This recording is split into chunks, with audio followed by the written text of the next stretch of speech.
زموږ جامعه ډېره مظلومه جامعه ده افغانستان اوس مو هم دنیا نه پرېږدي هم باور وکړي هغه اشخاص ته ضرورت لرو چې په دیني علم کې پوهه الله پاک ورکړي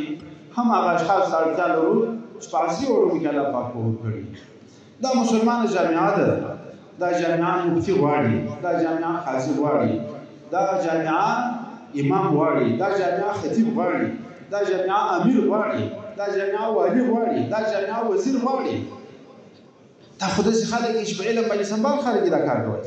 دا جامعه ډاکټر غواړي دا جامعه انجینر غواړي صحت لري زراعت لري برق لري سړک لري معادن لري دا دواړو طبقو ته اړتیا ده داسې نه وایي چې په افغانستان کې کار نه پیدا کېږي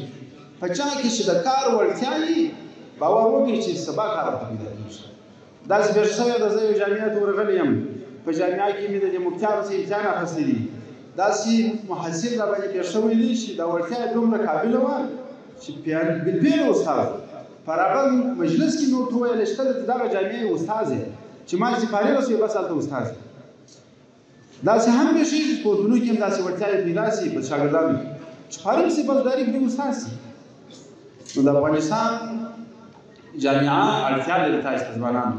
خپل هوډ او خپله حوصله او خپل افکار لوړ ساتي د خپل د کورنۍ چې دا نن ستاسو سره راغلي دي ګورئ 12 کاله یې ستا کفالت وکړي په هغه وخت چې ته په مکتب کې وې 4 کاله یې ستا کفالت وکړي بیا چې ته په پوهنتون کې وې ستا د یو